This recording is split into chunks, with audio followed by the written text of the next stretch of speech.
Okay, we still have some 10 minutes for questions. Please, Yaakov.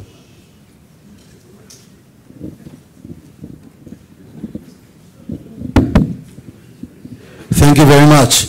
This was really a fascinating session. I have a quick question for you, Professor Ben Israel, and if Uriah will stay here, also a very quick for him. You mentioned convincingly that since no single computer, private computer, can monitor everything else, it's the role of government that can really look at the entire range of computers, say, in Israel. But isn't there a similar logic to the question of Israel within the world? Given that outside Israel there are so many other countries with similar situations, then the logic would say that we should either delegate the authority or seek a global body that will do it internationally, and is there such a one? And while I have the microphone, just one quick one, if you have time, can you it was a fascinating paradox about Qatar and Saudi Arabia and the US. Can you venture a little bit to unlock that paradox? Thank you.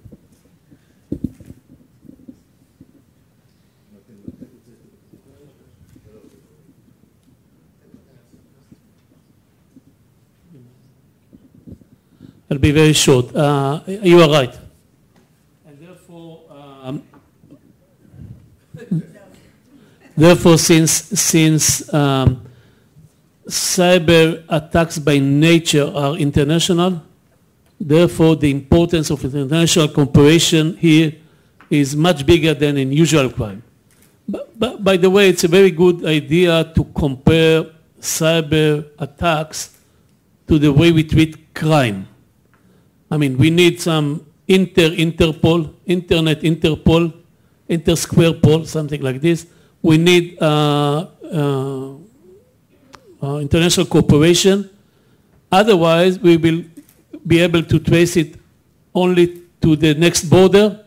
Usually it's the United States of America, and that's all. We need this. We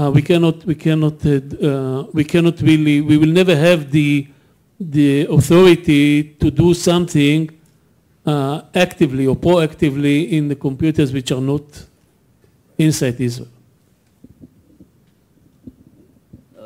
It's a good question. Yes, I'm not sure I have a full answer. It has to do in part with ignorance.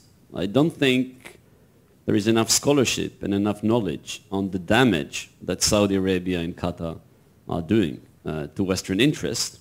This may have to do, by the way, with the fact that so many Middle Eastern faculties are actually sponsored by Saudi Arabian money. And then there is also the issue of oil. And I think it's a first strategic calculation by the United States, which is basically what is the alternative? What is the alternative to Qatar and Saudi Arabia? Most likely it's Iranian rule. So in a way, they're better off that way, which still, in my view, if the United States ever issued an ultimatum to Qatar, either you Qatar, not this Saudi Arabia, either you shut down those websites that promote hateful speech, or we don't support you anymore, I think the Qataris would most likely come to their senses. Yes, please.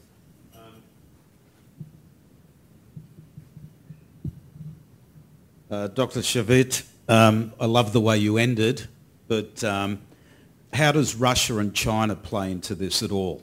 We're sort of putting the focus that America is controlling it, but does China and Russia have any influence? The Chinese I'm going to meet in 10 minutes, so I'd be much wiser. I don't think China is a significant actor. Maybe Asher can correct me to the best of my knowledge. And I don't think Russia is a very significant actor, save for the fact that some Chechens are actually recruits to those organizations. This is more of a Western European American problem, I would say, for the moment at least. Yes, please.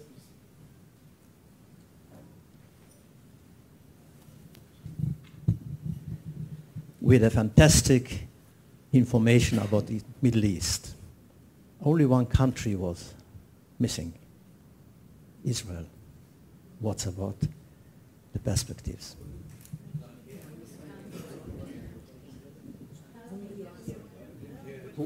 Whoever can give me an answer for that. Because we have fantastic informations about the situation of Middle East, but how about the performance or the perspective of Israel in this field? You want our opinion on the government? Oh, no. No. Yes, please.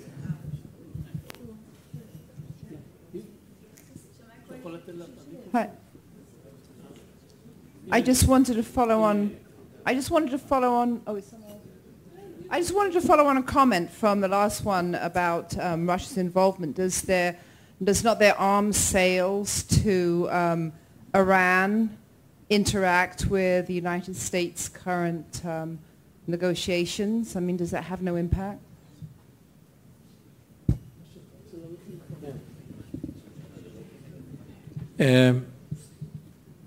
I'll just say a word or two about Iran. Maybe I'll also mention Israel.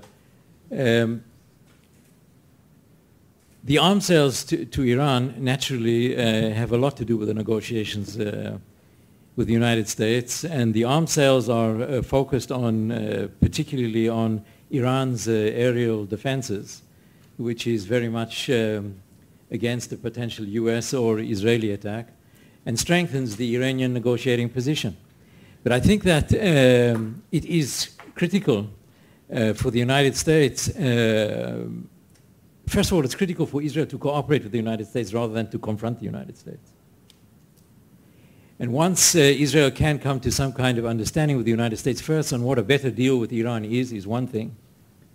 And the other thing is an agreement between Israel and the United States on what Israel and the United States together should do if Iran does not keep the agreement.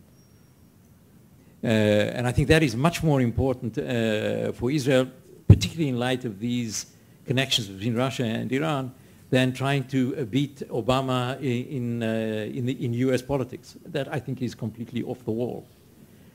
The second thing I would say about Israel, without going into Israeli domestic politics at all, this Middle East is at one and the same time very problematic for Israel, very dangerous, very unpredictable.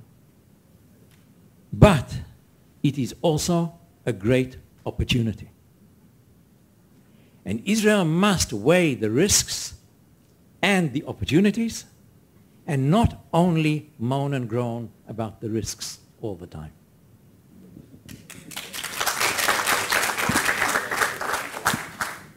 Okay, my question is for Professor Sasser. Saudi Arabia and Jordan and Egypt are mostly Sunni. So on one hand, they're fighting the Shiite and they're against Iran, but at the same time, they're also against ISIS. So how can they manage it? How can they control ISIS when they're actually afraid of them and support them at the same time? And my other question is, since the Shiite now is sort of a common, or rather Iran is a common enemy, together with Jordan and Saudi, is there an opportunity for maybe Israel to become closer in some way to Saudi Arabia, even more so than it is already with Jordan and Egypt? Well, there is definitely, as you say, there is an inner contradiction between being anti-Iran and fighting ISIS at the same time. And the Saudis and the Jordanians here, one must make a clear distinction between the Saudi people and the regime and the Jordanian people and the regime. One of the problems that the Saudis and the Jordanian regimes have, they are opposed to ISIS because ISIS is opposed to them. ISIS is anti-monarchical and anti-US and wants to do away with the Jordanian regime and with the Saudi regime. The fact that they're also anti-Iranian doesn't solve the problem of the Jordanian and the Syrian and the Saudi regimes. So there are these internal contradictions, and it's a very much part of this completely disorganized Sunni world, which is everyone against everyone. But the population in Jordan is not that enthusiastic about the war against ISIS. Neither the population in Saudi Arabia. Because they say, why should we be fighting ISIS? ISIS is fighting the Shiites, who we don't like. There are thousands of Jordanians who fight for ISIS. There are thousands of Saudis who fight for ISIS. And the Jordanians and the Saudis are very concerned, I know particularly about the Jordanians, about these volunteers from Jordan fighting for ISIS and then coming back to Jordan afterwards to wage subversion inside Jordan with their experience gained fighting for ISIS or for any one of these other radical Islamic militias. So the contradiction is there. And they are against ISIS and they're against Iran. And it's a very difficult problem getting the peoples behind the policies of the governments on these particular issues. Okay, thank you very much. We will have a break now until 10:45 for the second plenary. Thank you.